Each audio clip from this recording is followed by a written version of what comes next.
Thank you all for being here. And I really want to start off. Let's start off with my friend Entifadh Qanbar from the Future Foundation, and then we'll hear from Nahro Zagros, who I've interviewed actually on Zoom, and we've had conversations on Zoom, so it's great to have him in person. But go ahead, take it away, sir. Yeah, my name is Entifadh Qanbar. I'm not a Kurd, but I've been a supporter of Kurdish people for 30 years. I'm proud to do that. Opposite for what we hear in Washington, the narrative that the 2003 war brought instability in Iraq. Iraq, in fact, has never been a stable country since its inception in 1921. The Iraqi army was formed from remnants of Ottoman army officers. One of them was my grandfather. And from 1921 till 2003, where there were at least 9 coups d'etats in Iraq, and 6 or 7 internal or external wars, and numerous internal wars. Most were against the Kurds. Every Iraqi ruler wants to show his muscles. They will attack the Kurds. They used all types of weapons, burning trees, using napalms, chemical weapons, you name it. So my passion to the Kurdish people is also part of it is without a successful Kurdistan, we're not going to have successful Iraq if we are believing in a united Iraq. I also, part of the process to liberate Iraq, I worked throughout the Iraq Liberation Act and with Dr. Chalabi, our his advisor and spokesman, and I participated in a unique experience in writing the Constitution of Iraq. What you see now is a rare person that witnessed this. The Constitution was written in the house of President Masoud Barzani in Baghdad. And it was like several weeks of 17 hours a day of hard work with a room full of smoke and contamination. And we came up with a very good, I would describe it a very good constitution. The constitution almost fell apart several times. And we, at one point, we have exceeded our deadline. We have to go to the parliament at 11:30 p.m. before midnight to extend another 2 weeks. I was the person who announced the constitution to the New York Times at 1:30 a.m. In a room. I was sitting with Ambassador Khalizad, Masoud Barzani, and Ahmed Chalabi. Several news outlets refused to believe me because nobody believed we could have succeeded to write a constitution. So this constitution went through a popular referendum directly to the Iraqi people, and it passed with a great difficulty. Only 50,000 votes difference in Mosul. Many American soldiers were killed or injured protecting this difficult referendum. Everybody has its own reasons to resist the constitution, or at least have their own demands in the constitution. But everybody made a compromise. The Sunnis were still living in the past of controlling Iraq. They don't want to have federalism because that would reduce their powers. The Kurds want to have federalism because that would secure them having semi-independence or autonomous rule.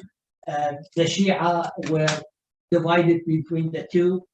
So, and certain times we're joking in the same room, saying, our people are fighting each other in the streets, but we're sitting here on the same table.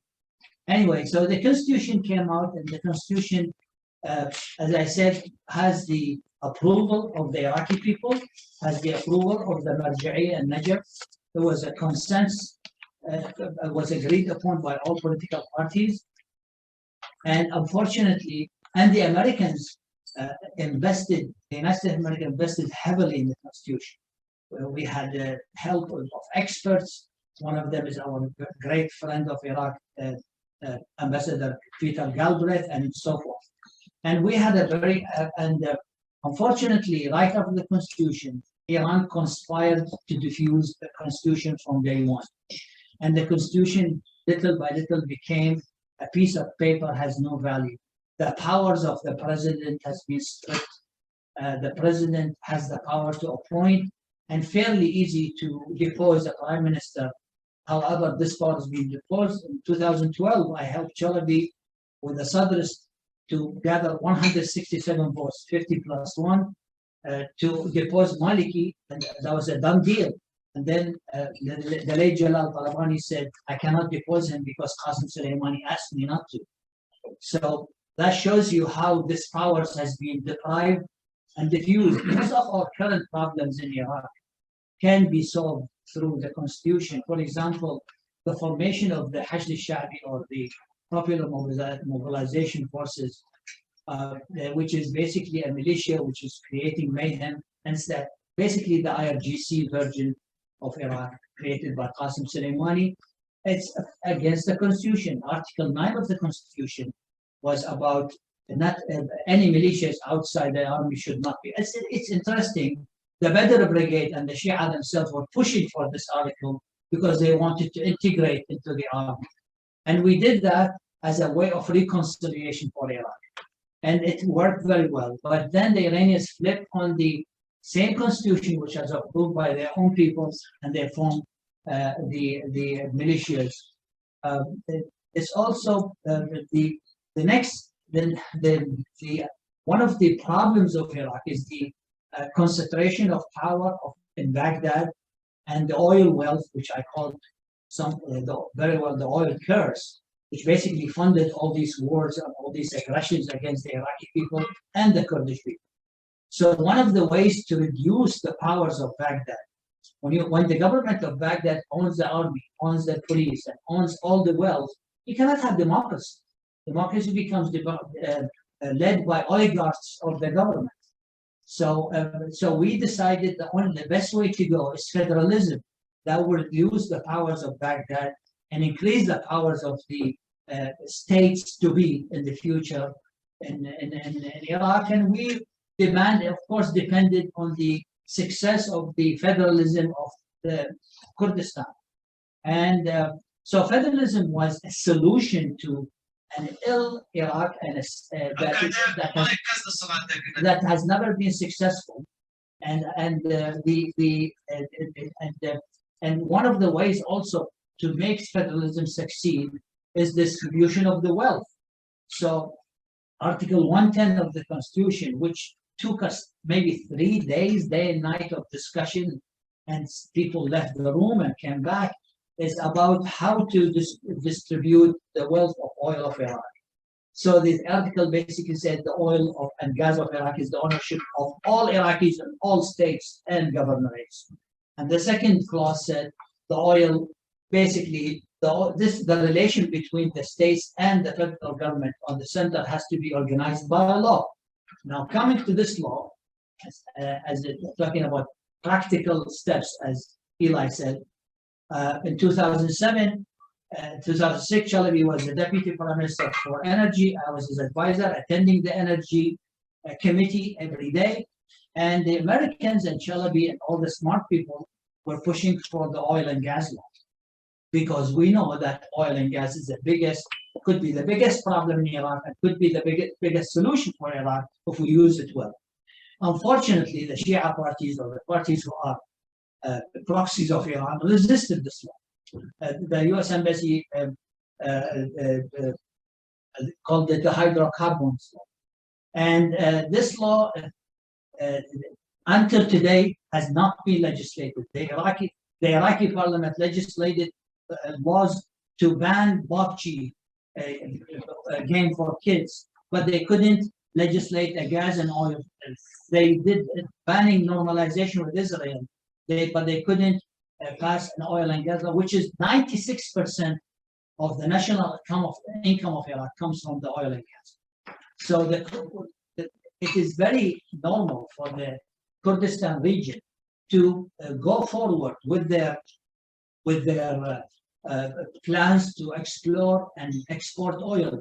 And I sat down, and I'm saying it that for the first time here to the public, I sat down with Ahmed Chalabi, and at that time, I believe it was the Prime Minister, Nashirvan Barzani. Chalabi was telling them, get the oil out of the ground and export oil. Because in fact, unless you do that, we don't have an example in Iraq where federalism is going to work in terms. Federalism is meaningless without oil and gas and wealth distribution. So we wanted this so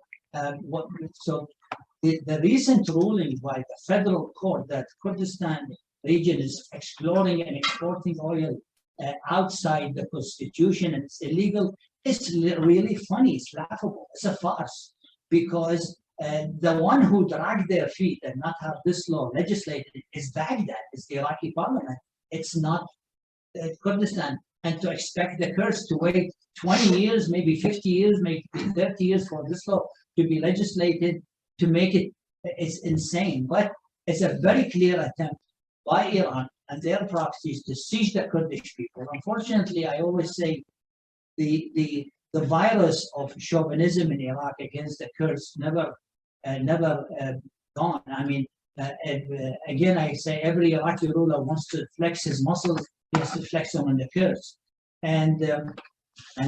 So therefore, if we want, but the other irony and disappointment. Wrap up on this, Ira. Yeah, and disappointment is the U.S. diplomats and the U.S. bureaucrats in Washington were not pushing for the very same constitution that they have invested in and they have supported. In fact, they were going with empowering rulers in Baghdad. And how do they empower them? By empowering centralism. How do they empower centralism? By aggression, encouraging them to do aggression against the Kurds. And there's no more clear example to that, like the 2017 invasion of Kirkuk, which happened with Qasem Soleimani headquarters in Kirkuk, and some of the militias used M1 Abrams tanks to invade Kirkuk with the blessing and supporting of the U.S. Embassy and the special envoy in Iraq. And I believe you meant to say McCabe. yes, sir. And I don't think there's anything more un-American than to tell the Kurds you have no right for self-determination and the referendum for independence. It's a referendum, it's not independence. And you have U.S. diplomats telling someone, a Kurdish officials, that you have no right to have a referendum because that's going to destabilize Iraq. This is insane. This is completely un-American idea because the United States of America always supported the people's freedom and liberty. So I think one of the problems we have is the United States of America administrations have not held Iraqi officials accountable to their own constitution, that it was invested by the United States, which can be considered the best measure for the success or failure of any ruler. If we hear about any rising of any dictator in history or in any country, the first thing the dictator will start to do is to violate their own constitution. But the United States has stood with people in Baghdad, rulers in Baghdad, against the constitution, thinking they are supporting this ruler or that prime minister because he is an ally to the United States. Well, I guess maybe the American policy was it didn't work there, so let's see if it doesn't work here. Well, yeah. So hold on, let me just bring Nahro. Because I just want to have one thing to say. Promises. What is what is good for the Kurds is good for Iraq. What is not good for the Kurds is not good for Iraq. And we all have to support and follow the constitution. Thank you. Yeah, it's you got into a lot of stuff that I wanted to get into the discussion part because a lot of what you're saying is not only is it valid, it's true, and you talk about the way we invested so much in having a constitutional law, and we can go around the world and tell people America is great because we have a constitution, and whenever we go into a country and we want to fix them, one of the things we do to fix them is when we say you're going to get a really great constitution that you're going to love and you're going to follow, and then what happens? And so it's a terrible thing, but a wonderful thing is Nahro was here from Erbil, and how was your flight? Good. How long were you in the air?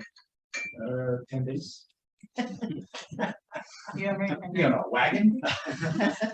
I'll come back again in a few seconds. All right, so very good. So I'll be on the move. I deployed to Kuwait in 2021, and Kuwait was fine, but some of our soldiers up in Erbil were getting rocketed, and drones, and Erbil is actually a very hot spot, and it's not really something people are paying attention to, but I can assure you Central Command is paying attention to it. And without further ado, go ahead, please. Well, thanks very much, and thank you, Entifadh. I think it's amazing that you witnessed the time when the Constitution was written and you were part of it. So it's good to have you here, and thanks for everyone for this talk and those who are watching us online and on Zoom. Thanks, Ben Khan from the KRG. So what we are talking about today, it's about this court ruling in 2022, February 15th, 2022. So the ruling was upending the existing legal framework for the KRG to export oil and to have international contracts, so contracts with international companies. So the court ruling was all political, and the Supreme Court of Iraq is a politicized court. So I've interviewed people on my TV show, people from Shia leadership, and also I've witnessed some meetings with the Shia leadership coming to Kurdistan, meeting Kurdish leadership. So it was all related to this political deadlock that we have in Iraq, the election 10 months ago. We had an election, and yet we are still struggling to form a government. So they try to hijack the court and push Kurdish leadership to go with this Shia alliance to form a government, not to with the biggest majority, not to go to form government with the biggest bloc who won the election, but with a minority. So that was the thing. But since you are here, Entifadh, if you know that the Constitution probably by heart, and you know it better than me, but there are articles within the Constitution, for example, 112, 113, 114, 115, 116, 117, 18, 19, 20, 21. It says Kurdistan Regional Government has the right to deal with its own oil, the oil that is discovered, and make contracts with companies. So the court ruling was violating constitution, but yet, this is a constitution in a country where we have no credible institutions. In 2005, when the constitution was written, I used to live in, and I was part of it, where we held demonstrations. I was against the constitution, not because the constitution was bad, but it's a good constitution. He was working so hard. I know. So the constitution was good, but my fear was in a country where you question. no, I respect the We're friends now, right? I respect everyone who wrote the constitution, but my fear was a constitution only works in a country where you have good, credible institutions, and in Iraq we don't have that, I'm afraid. And what we have now today is an environment in which everything is being taken for granted, and militias are in charge, and regional powers have more interest in Iraq and more in charge of Iraq than Iraq is itself. If it was left to Iraqis, we wouldn't have problems. But it's all this, outside interference with Iraqi politics is affecting the life of the Iraqis. When ISIS came, the Sunni part of Iraq was destroyed. So there was a plan to destroy the British part as well. And I think they're trying to do it day by day, and we are losing more power. And I'm afraid the international community has no interest anymore in this, and they have no interest in Iraq. But we have to pay attention to what's happening, because it could have catastrophic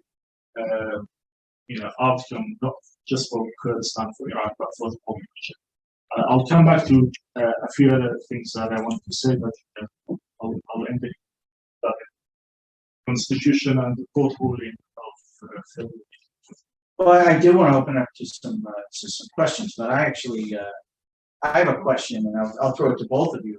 Is that to my mind, Kurdistan, it's like this hostage province, right? it exists as an independent culture and an independent people, and yet it can't be independent because it has a neighbor to the north. Yeah. Are we allowed to say Turkey out loud? Turkey. All right.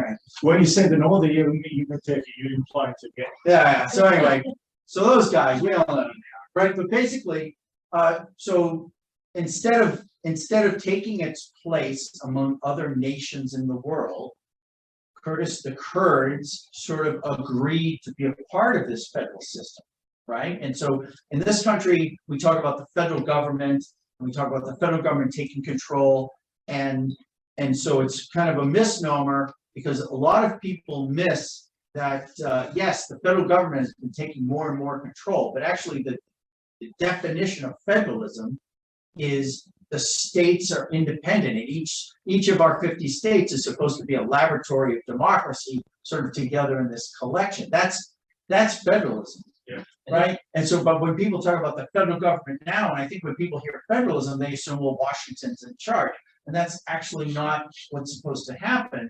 But there are forces in Iraq, just like everywhere else, where power and money and decisions are pulled towards the center, and that's never a good thing. And that's something that in the very beginning in America, Thomas Jefferson warned us about that. Yeah.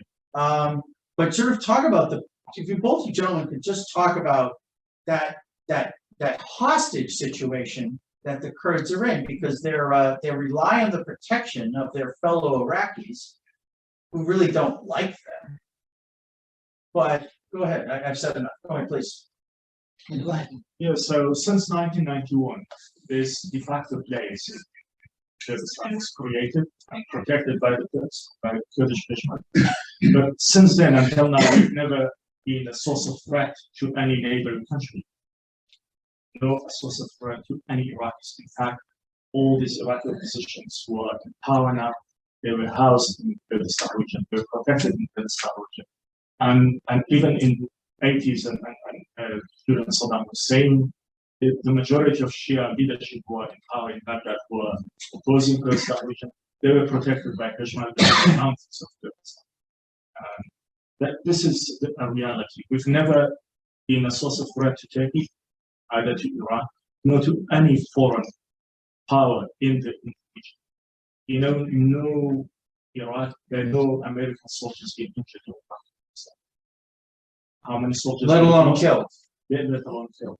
So you've been in the military, you know, your colleagues used to come to Kurdistan for holiday from other parts of Iraq because it was a safe place, and it still is. When I deployed to Iraq, people would tell me about going to Kurdistan. They're like, no helmets, yeah, no battle rattle, yeah. no armored Humvees, patrol caps. Well, since 1991, we've been good neighbors there.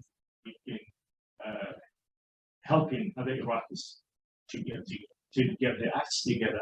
The constitution was written, but the Iraqi constitution was written. This is all British people.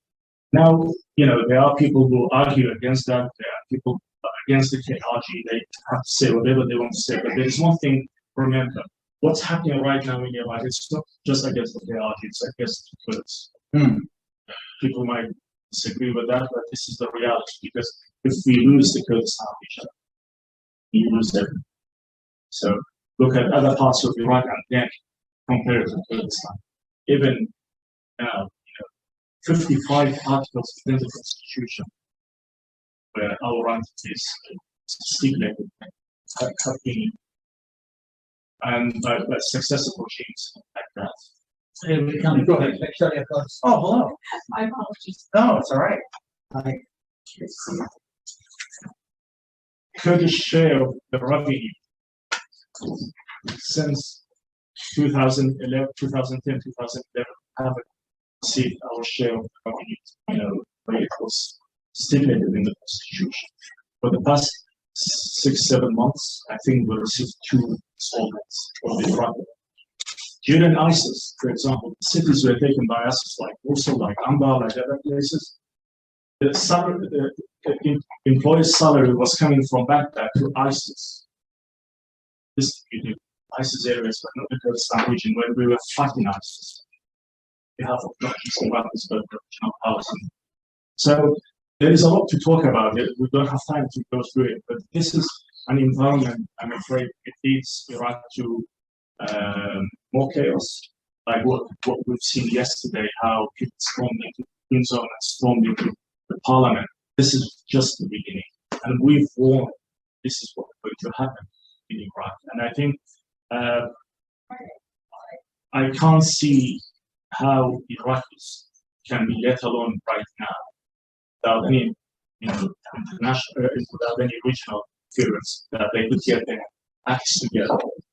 Iraq has been hijacked by regional powers and stay like that for a while. Tell the international community to pay attention to problems that we are. Why don't we just jump to Ms. Victoria? How are you? I'm very well. I apologize for my tardiness. It was inadvertent. No. Everyone here has battled DC traffic and the metro and everything else. So, it's like I last week they skipped my stop but didn't tell us. And I got up. I thought I'd fallen asleep or something. But Victoria Coates, why don't you just sort of give us some of your thoughts on the Kurdistan problem and how to get economic stability in the region, and at the same time help the Kurds find their place. Well, thank you, Neil, and Entifadh, and Ellie, and everyone, including me. And I am wonderful to see you. I would rather see this as the Kurd opportunity. When I'm looking at things mostly through an energy prism these days, because clearly what's going on here domestically in the United States is a crisis of energy and a crisis in Europe. And you have various leaders running around the world hunting for additional capacity.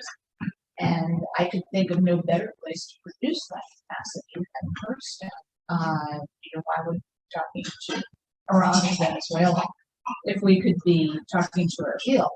So I just want to make a couple of quick points. We have these ongoing rocket attacks from the Iran-supported militias on the energy infrastructure in Kurdistan, and that's outrageous. I mean, the fact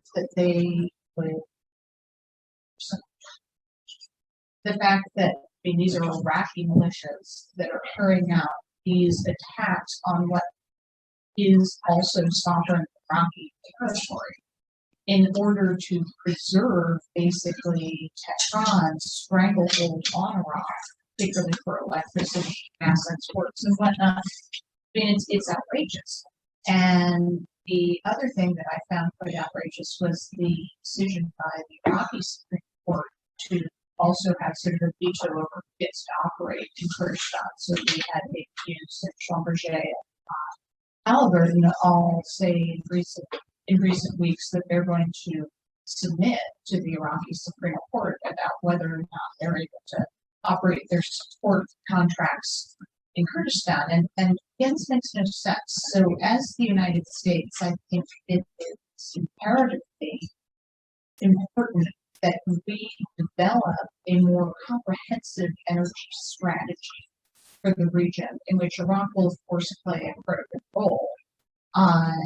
But how does Kurdistan fit into that with the context of the Iraqi constitution? And how do we as the United States do the best that we can to support the responsible, sustainable, but stable production of energy out of all parts of Iraq? And so I think that's a conversation that vitally has to be had, that the United States can play a unique supportive role. One particular concern I have from the Washington perspective is that the current administration has declared that they will offer no support from Commerce Department, State Department, Department of Energy for any foreign fossil fuels projects, including natural gas. Even though our friends in the EU Parliament, they're not known right-wingers in the EU Parliament, but they declared natural gas to be a key in recent weeks. And so, personally, I think we need to review that policy for petroleum, but for the development of all these resources, across Iraq. I think we need much stronger USG engagement, support, advocacy for US companies. So, you know, in the case of our service providers, but also in the case of our upstream folks, we have to be much more supportive, much more forward-looking, and help them responsibly and safely do business in Iraq. So I know you've all been discussing some larger security issues. That's my particular angle on them, and I'm happy to answer any questions. Let me just ask you, Victoria, when all of those American companies said that they were gonna sort of go along to get along with that ruling, would they have consulted with state? I mean, if the federal government, U.S. government had said this ruling is wrong, right? Are you saying the administration was complicit with that? There are a number of mechanisms available to the U.S. government that are currently not being used because of this policy. Such as what? You can use advocacy through commerce. You can use loan support through DOE, all sorts of diplomatic engagement with the State Department. But if they're not doing it, and they're not engaging the government around Baghdad thinks We were also want to talk about this sort of hostage situation, sort of bring it up to date as it stands right now with the developments in Iraq now. Look, when we were in the Iraqi opposition, I was the head of the IOC office here in 2000. A lot of the advocates against the overthrowing of Saddam were saying you are positioned living outside, you're not indigenous. Okay, so my response to them, we are in the offices in Al-Bin, so honestly, one of the biggest successes of the Iraqi opposition was because of Kurdistan, because we were on Iraqi soil. And that made the whole difference between us and other oppositions of other countries. We were on Iraqi soil and we were actively existing inside it. And so, but coming to this, thinking of a united Iraq by some US bureaucrats, then at the same time, they discriminate against the Kurds in terms of weapons, for example. The Kurds, as you said, they're fighting ISIS. It's a very vicious enemy, okay? But when the US allocate weapons to Baghdad keep the heavy weapons and do not give it to Kurdistan. So this is a dual standard by the US. If you want to have a united Iraq, then you have to have also a justified Iraq. You cannot. I told President Prime Minister Masroor Barzani, I told him it's insane that you have the same weapons at Peshmerga, the same weapons that you have in 1993. It never happened in history. A fighting force win power and overthrow a dictatorship like Saddam, and they still have the same weapons before overthrowing Saddam. Why is that? Because US accepting that Baghdad don't give. This is discrimination on steroids. Well, I mean, there's a CTF. There cannot be more discrimination than that. That I keep the strong weapons with me, so I can kill you whenever I feel like to kill you. Because if I give you strong weapons, you can defend yourself against me. That's the message. Go ahead. I can add to that. By the way, during the fight with ISIS, we shared more than 1,000 kilometers border with ISIS. We were under attack from all these fronts. So people who defended Kurdistan, they were buying bullets themselves from their pockets. They didn't have salaries, they didn't have anything. So people were buying bullets from their pockets. Plus, all the weapons were given to Iraq to fight ISIS. It stayed in Baghdad and was used by outside the forces or by the parties. So in 2017, after the referendum, when Iraqi army came to invade Kirkuk, which was against the constitution, in the constitution, there's an article that it says Iraq cannot use military power against its own people. They used it, but American weapons and tanks were used by outside forces, not Iraqis, but by regional forces. And they were on some of the tanks we've seen, and we can now Google it, seen flags not of Iraqi flag, but flags of different countries around Kurdistan. So all these weapons were given to Iraq to fight ISIS and ended up going to different countries in this region. So maybe somebody has some questions. Ellie? So first of all, I appreciate everybody who's participating on this. And Victoria, you and I have been working on this for quite some time since you were in Ted Cruz's office.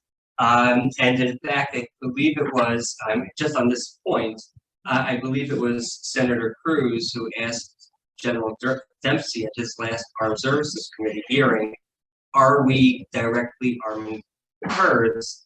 And his response, a true Washingtonian response, was yes, by pivoting through Baghdad. So, which means obviously that we're not directly arming the Kurds. So this is an ongoing issue, and what I have found on Capitol Hill in particular, when I spend my time there, is, well, this has been our long-standing Iraq policy to work with Baghdad. So we've invested too much. We can't pivot now. It doesn't make any sense. And Victoria, you've known this as well. You've experienced it. It brings to tears.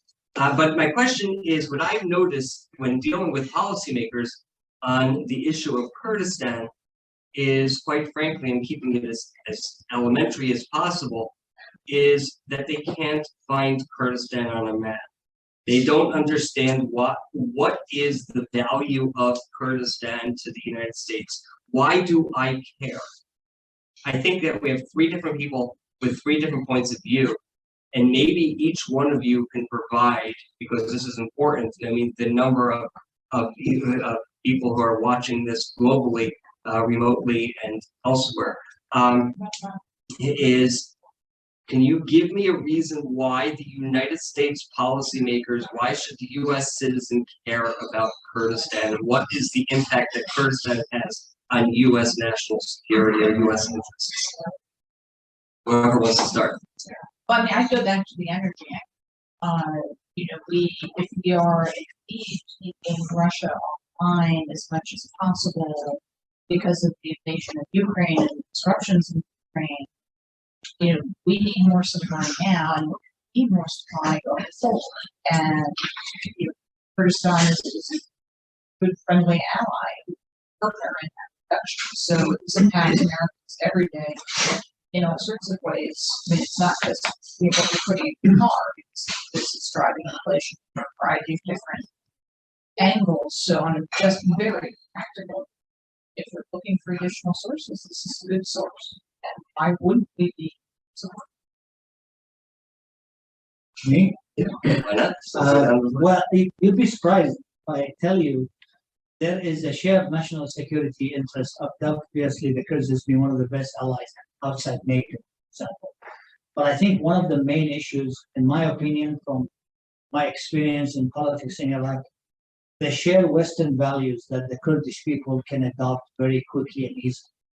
That's a major issue. I think the Kurdish people are very much adaptable to Western values, and they accept it quickly. Even when they come here to the United States, they can adopt very quickly, and in Kurdistan the same way. You go to Erbil and go to Basra and see the difference. That's not enforced by government, has nothing to do with the government, but the Kurdish culture is a culture that is very much pro-Western values and adopted very quickly. And I think that's a key issue why the Kurds should be a strong ally of the United States. Well, again, Ellie, thanks very much for this question. But if you look back in the past 30 years, who's been the most reliable ally to the United States in the region? I think there is no doubt that Kurds have been a good ally of the United States and also fighting with the United States to some enemies of the United States in the region. Plus, the execution of Iraqi invasion doesn't leave without our help. succeeded. Without having this space, they wouldn't succeed. In the whole region, look at around the country, see where is the safest place to go with your family, with your kids, even with all these problems is happening. And real Somali people are the safest place, not just in Iraq, safer than anywhere regional, safer than Turkey, safer than Syria, Iran, and the rest of For minorities too. for minorities too. Who are all these minorities seeking refuge from from other parts of Iraq? They come to Kurdistan, the Christians, the other minorities. During the fight with ISIS, for example, in this little region of Iraq, in the Kurdistan region, we had 2.4 million refugees. Most of our schools were taken by refugees. We looked after them, where nobody else could. Without help from the federal Without any help from the federal government, without very little help from the national government. So I could, give you a list of good examples, but I think the politicians that we talk to, even in the United States, in the past few days, I've been talking to people who were instrumental, and some of them were generous of the invasion. They said Kurds have been the best friend we've ever had in the Middle East, even more than Israelis. So this is a good testament. But obviously, this little place needs help. Without help, it could collapse. And I hope we don't see that, but without any help, it could collapse. And if that's not region is not, staying in power, then will be a great loss to the United States. So is there another question? Go ahead, sir. I'm Peter Humphrey. I'm an intelligence analyst and a former diplomat and a big supporter of Kurdish independence and/or autonomy. I see this profound schizophrenia on the part of the United States, wherein we recognize that Kurds are more successful human beings than most other Iraqis. And as such, given to their own devices, would be the most successful element in Iraq.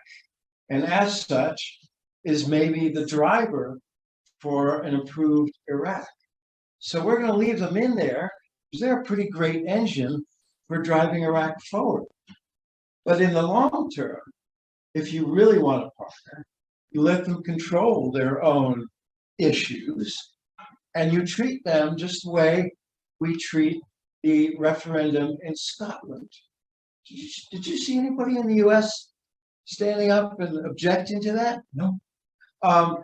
Or the referendum in Quebec? Did you see the US government take an official position against that? So I South tried it once. I want a greater recognition of the Wilsonian principles. And one way to bring that about is for the Kurds to take a look at the Polisario, to take a look at the Catalans, to take a look at the Basques, and form a more international collection of people who sympathize with self-determination, and then get the US behind that collective. Any action or take another question? I would just say I was struck by something that came out of the president's conversation with Karen Xi today when Xi raised Taiwan, and the president sort of cited these apparently rather tired talking points that are one China policy. If these things become cover for weak policy, and I think with Iraq we have to figure out if we're dealing with reality or are we dealing with things as we wish they had been in 2003.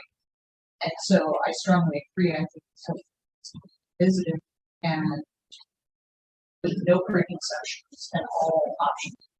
So Victoria, let's just go one more. What about federalism plus, where we actually have the same strategic capability for Kurdistan that we afford Taiwan? And I don't know that that's ever been seriously considered. Yeah. I mean, obviously you need to work through it in terms of process, and I would want to look at it from all angles, but I think right now we're kind of stymieing ourselves by saying we have one policy.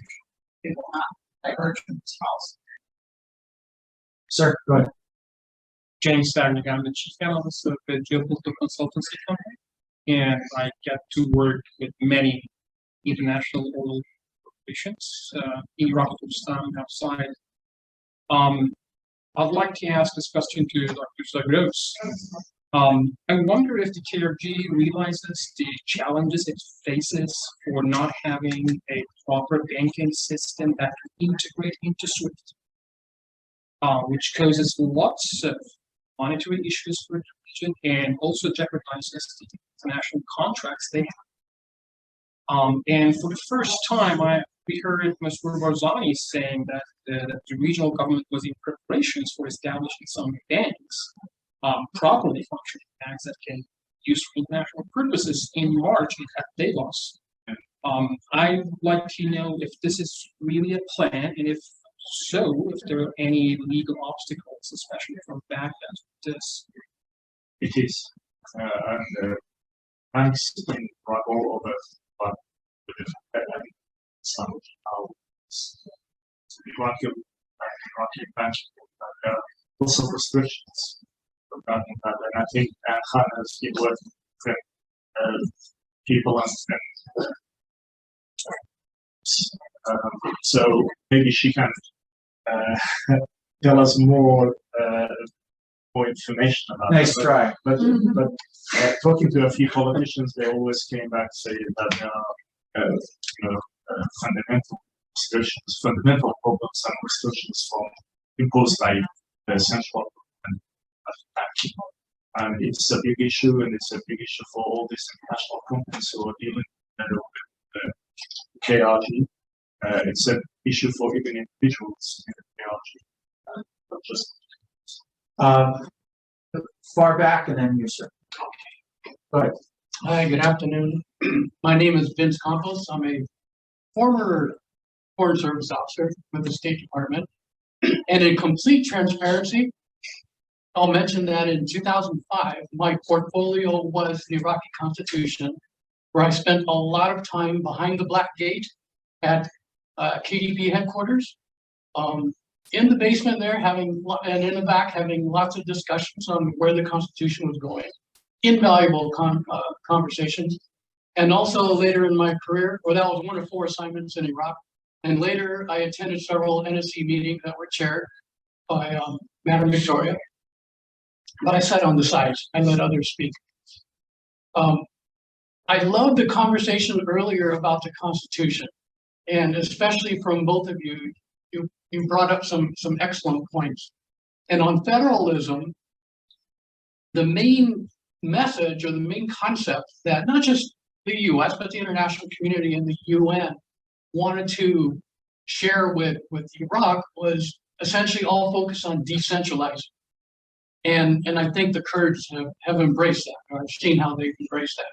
My question with respect to a lot of the issues you brought up on the Constitution, and then where we see Iraq today, especially with the decision by the Federal Supreme Court and other actions that have never been completed by the Council of Representatives and by Baghdad. How can Iraq move forward, especially after the meeting between the 2 prime ministers? How do you move forward to address a lot of these articles that have never been resolved, despite promise after promise after promise? And I applaud the Kurdish resolve to continue moving forward with everything, despite the hurdles they face. But how can resolution and progress ever be made on these key articles? Thank you. Exactly. So I think most Iraqis, even those who supported this court ruling, when you talk to them in private, they will tell you that it was unjustified. It was purely for political purposes. A high delegation of Shias came to Erbil for talks with the Kurdish leadership about forming the government, and I interviewed them for my TV show. And then I sat down with them. I said, that was a very cool decision by the Supreme Court of Iraq regarding Turkish oil and gas. We said absolutely, but it could be overturned. If Barzani decided to form the government with the Shia alliance, then it could be overturned easily. So it was a political tool, and it was used for political purposes. And everyone will tell you that it's not justified. I think. But how? Yeah.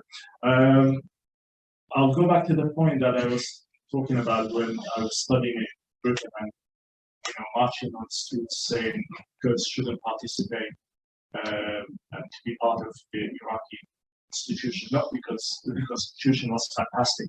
Because my fear is, again, I'll repeat myself, a constitution only works in a democratic place when you have good institutions.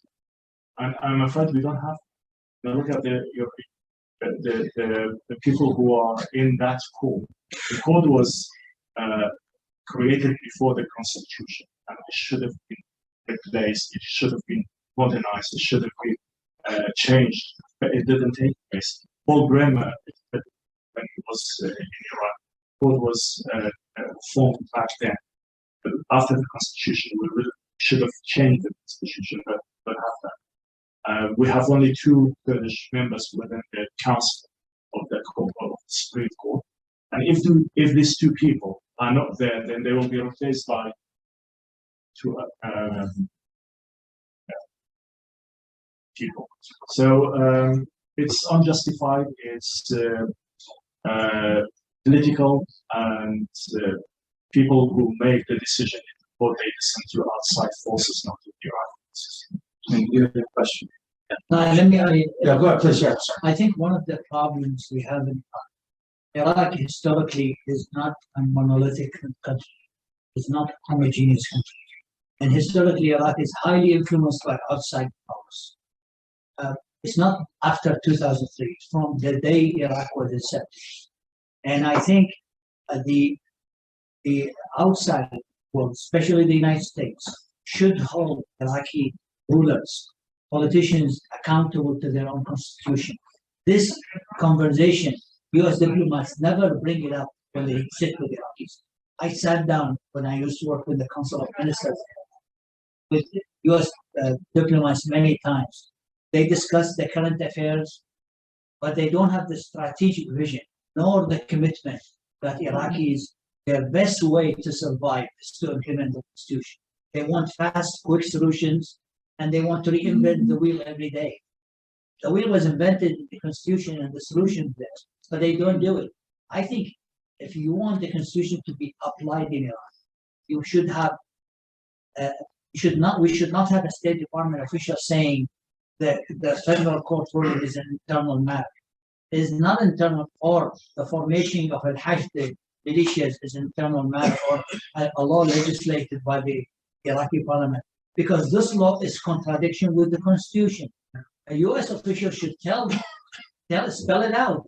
This is in contradiction of your constitution. You are violating constitution by forming a militia outside the military because your Article 9 says so. So I think this has to be the policy of the United States, to support the constitution and hold the Iraqi politicians accountable. I think, well, I just want to follow up on what you're saying is that, in a country like, think about Japan or Sweden, where you have one homogeneous culture, in a way, you don't even need a constitution because the culture is your constitution. And basically, when you write down a constitution, you're basically taking all of your traditions, shared values, and you're just putting it on paper. But in a multicultural country, the constitution is the only thing you all agree on. Absolutely. It's a contract. It's the only contract we have. And without that, you don't have a contract. Absolutely. Can I add just one more Sure, please, sir. clarification on that? The court ruling, they relied on 2 court decisions. One of them was in 1979, the other one was in 1985 during Saddam Hussein. So the ruling back then was only central government is in charge of the revenues of oil and gas revenues. But that's during Saddam Hussein time. So with the new constitution, this is all changed.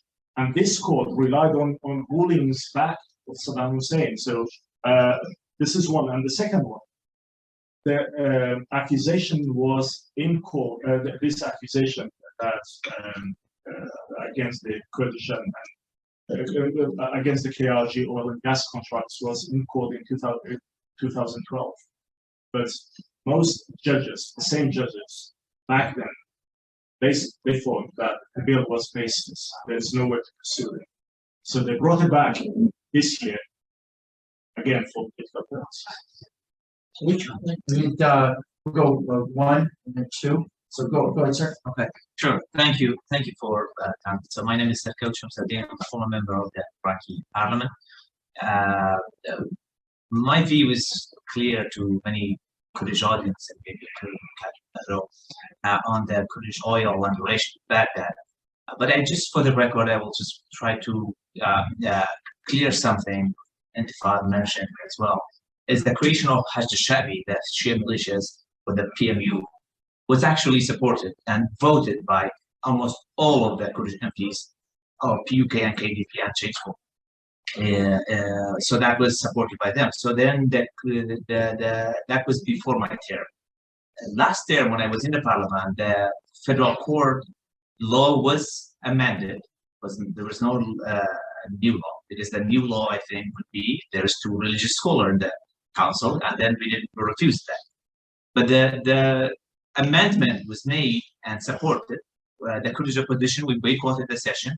KDP, PUK, both of them, they supported the same amendment of the council, and they appointed, actually, it's not Baghdad, they appointed their own judges to go to the Supreme Court. So that if there's anybody blamed for these 2 things now from Kurdistan, it is the 2 ruling parties, KDP and PUK. So this should be clear. And on the issues of the oil and the problems, and I wish the panel was more balanced and we had people that could represent the view from Baghdad as well. So it could be like more balanced. People will see the other side. I'm from Yeah. No, I mean from the Iraqi. I mean, spent 5 years in the Iraqi. No. I take your point. So go ahead. Yeah. I mean, like representing the current Baghdad. Go ahead, please, sir. So that's the problem is when you mentioned that, like, there's a lot of issues in Baghdad, and completely bashing Baghdad, we could just talk about like all of the horrible things that happening in Baghdad. But actually, Kurdistan is not in a better position when it comes to corruption, when it comes to human rights violations, when it comes to press freedom, and when it comes to division within the Kurdish house. I mean, it's not Baghdad dividing Soleimani and Erbil. It is really the 2 ruling parties, 2 Peshmerga, 2 Asayish, 2 intelligence. You have it.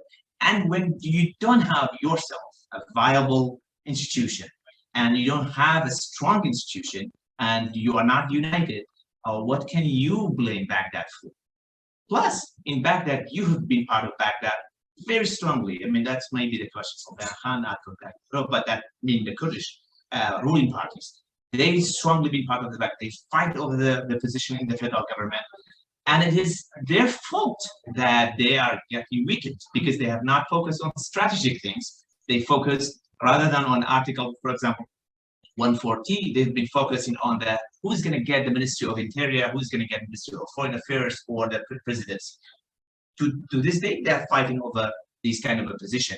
So I think would it be better to also have a self-criticism and having Kurdistan do better within? And when it comes to the oil, actually, I have a different opinion on that. I know that I will not. I'm shocked. Yeah, no, I will not agree. Now, I will not agree Baghdad control everything, but the Baghdad is only it's a wrong assumption that the Baghdad is only ruled by the Shia or by Arabs. The Kurds is a big part of the Iraqi institutions. I mean, it's for sure intelligence, decision making. Yeah, so that's that's like just make it clear. It's not about the question or not, but it's just a part of the discussion. This is a discussion. So if you don't like it, it's okay. But so the one last thing I would say, oil, okay, KRG oil has been controlled by KRG as we speak since its exploration. The financial situation is really horrible, but that is not really taking any money from the KRG's oil, but still we are in a very bad shape. And the second thing is, it's actually Turkey is controlling part of the oil. So I would not really support Turkey controlling it. I would support an agreement with Baghdad that will benefit the people of Iraq and also people of Kurdistan in a peaceful way. I appreciate your perspective. Well, can I say something? My grandfather was the first recruiting officer of the Iraqi Army, 1921. My father was the Iraqi officer, the first engineer in the Iraqi Navy, participated in 1941 revolt. And I served 5 years in the Iraqi Army, fighting Iran, 4 years, 7 months, and 20 days, to be exact. I come from a super patriotic Iraqi family, and I'm against Baghdad, because Baghdad has abused Iraq, and had abused me, and abused everybody in Iraq. Baghdad has killed hundreds of thousands of Kurds, hundreds of thousands of Shia. The oil of Baghdad has never been useful to the Iraqis. The oil of Baghdad has always been useful for wars against Iraqis, despite Iraqis. So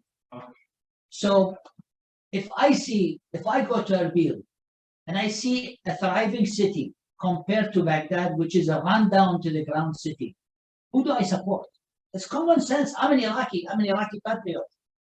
You are my brother, you are Kurd from my own country. If I see your city better than my city, do I stand with my city against you? No. Are there faults within the KRG government? Absolutely yes. We're not living in a heaven here, okay? But taking the realities, even Sulaymaniyah compared to Basra, it's a paradise compared to Basra, okay? Basra is sitting on 90% of the wealth of Iraq, and there is not one paved street in Basra. Has no clean water They drink salty water. All right. So patriotism, it's not about supporting Baghdad. Patriotism is about supporting every single person in Iraq. If he was a Kurd or a Shia or a Sunni or a Christian, I support him. If the Kurds succeed, good for them. I'm with them. Thanks, I think the point's clear, but I agree with you on many things, but also we have to look at the situation within the context. Kurdistan has problems. I agree, it has problems. There is corruption, probably there is, and there is corruption. But in comparison, within the context of Iraq, look at it, and not from just our perspective, but bring an outsider to look at this situation, and it will tell you the difference between our legal system, difference the way our institutions function in Kurdistan with comparison to the rest of Iraq and miles. So it's the difference is by a country mile. Plus the other thing, you have issues with Turkey. I think most Iraqis have issues with Turkey, and I think everyone should have issues with Turkey. But the problem is, Turkey is on your way. How do you take your oil out to Europe and the rest of the places? The pipelines built between KRG and Turkey to the Ceyhan port, who is benefiting from it? Iraqi people, most of Iraqi oil, Iraqi government asked the KRG so that they could export their oil through that pipeline to Turkey. It wasn't just for the benefit of KRG. So this is the reality. These are neighbors. You cannot fight with your neighbors forever. Plus, we don't have problems with Turkey. We have other issues regarding Kurdish rights in Turkey. We can debate that. But the reality is here. The other side you have is Iran. You cannot send your oil through Iran or other places. So Turkey is the only way that you could put it. I'm sorry, did you have something in the way back? Hello. Hi. I'm Dr. Christine Sequenzia. My day job is policy director for the National Association of Evangelicals. But I also have a really fun opportunity to co-lead a campaign for the International Religious Freedom Summit on eliminating blasphemy and apostasy laws. And so I think I know now why they let me follow the gentleman, because this is going to be hopefully an easy question for you guys. We held a side event at the summit that was about 3 weeks ago here in Washington, D.C. We had some representatives from Kurdistan there talking about how the state of play for religious freedom in Kurdistan and some of the wonderful things that you guys are able to do. You mentioned Sunnis, Shia, Christians, and refugees from all over the world are welcomed into Kurdistan. So I'm wondering if you can speak to that a little bit.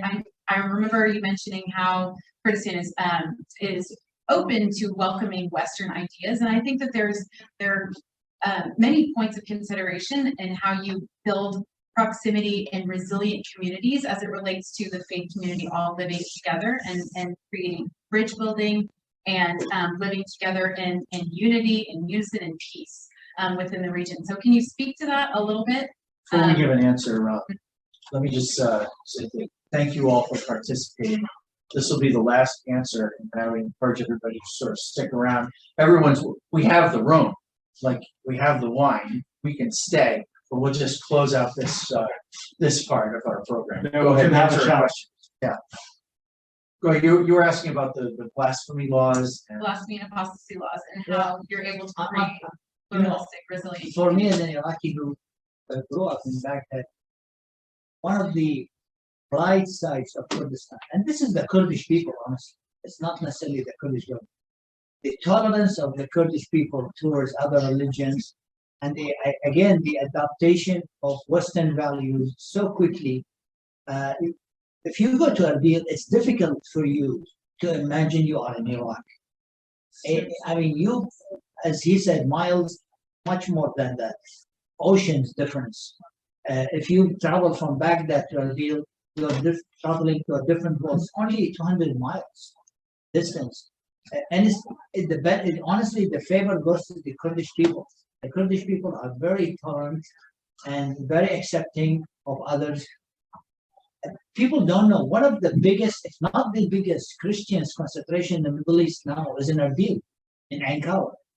And that has to be considered a big plus for the Kurds. You have never seen or heard a Kurd attacking a Christian, I went to Erbil in November and I saw several rabbis at the lobby of the hotel. I was totally shocked, honestly. The Jewish rabbis, and they surrounded by people, and nobody attacked them, nobody say anything to them. This is not a government made, this is the Kurdish people. Of course, the government has a positive role, encouraging the people towards tolerance, but you don't see this attacks, forcing women to wear hijab, for example, like in Baghdad. Literally, a woman cannot walk in the street without hijab. The government has not imposed it, but the people imposed it. And I look at pictures of my mother 40, 30 years ago. Nobody was wearing hijab. Now in Baghdad, literally everybody is wearing hijab. When you go to Erbil, the first contrast you notice, women without hijab. It's the opposite, the other way around. Very rarely women are wearing hijab. So that is exactly, that's another plus another reason for the United States should support the Kurdish people. In 2015, sorry, in 2015, I was part of a committee to change the curriculum and text books for kids in schools. So in Iraq, since 1950s, kids from the age of 7 until they go to university, they read Sharia law, different parts of Sharia law, and only Muslim kids in schools are allowed to sit there. So if you are Christian, if you are not Muslim, you have to leave the room, so only Muslim Christians stay there. So we thought that it has to be reformed. So we formed a committee with the help of Ministry of Education and the Ministry of Higher Education.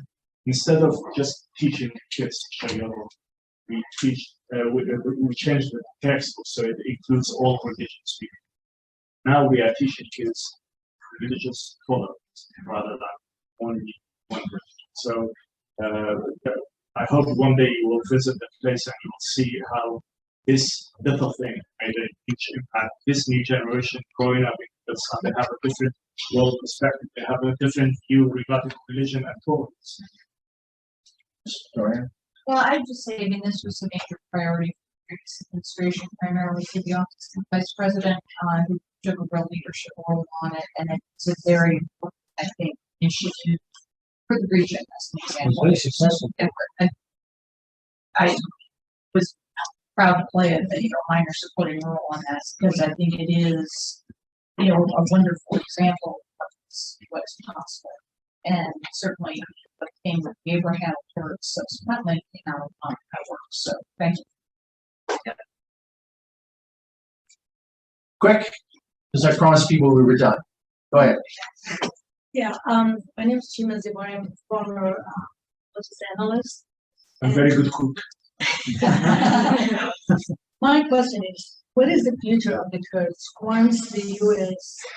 fulfills its, mission in Iraq, knowing that they are under pressure of Iran, Turkey? Is it going to be like Afghanistan? That's my question. I can tell you that U.S. forces have plans to leave as soon as they're told. I think what happened in Afghanistan, so many American politicians will tell you that it was a big mistake. Or I was meeting yesterday one of the decision makers. He said, "Quote, it was a complete fiasco." So I think it delayed American policy regarding Syria. So they don't want to create another mayhem. Troops. Plus, things have changed since the Russia-Ukraine war. So this region, it needs American presence there.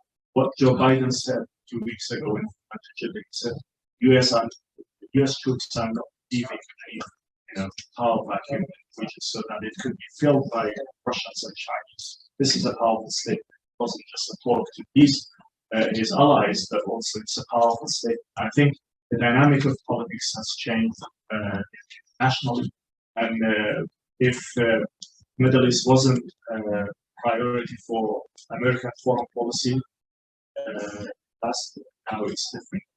So Biden went to the Middle East after 18 months in power without talking about it, going there with these powerful statements. I think it tells you that America is not going to leave.